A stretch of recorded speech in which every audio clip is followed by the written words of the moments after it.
की भगवान। धरती पे फिर आई भगवान, पाप बढ़ल धरती पर भारी, रोवत दुनिया सारी, घोड़ा पर चढ़ के आई प्रभु, लेके शक्ति न्यायी।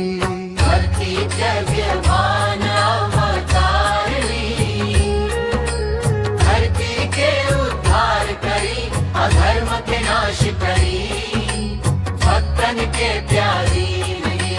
सफेद घोड़ा हाथ में तलवार, के उद्धार करी, अधर्म के नाश करी, भक्तन के प्यारी।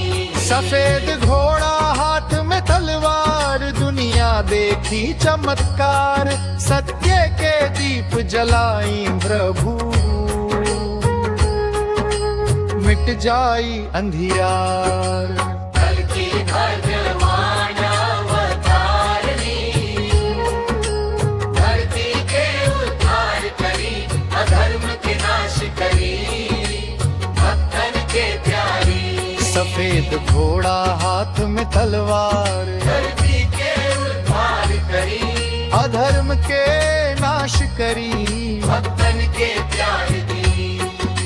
सफेद घोड़ा हाथ में तलवार, धरती के उद्धार करी, अधर्म के नाश करी, भक्तन के प्यारी। हर हर नाम गूंजे चारों ओर, भक्तन के खुली भाग्य के डोर, विष्णु रूप में आई प्रभु,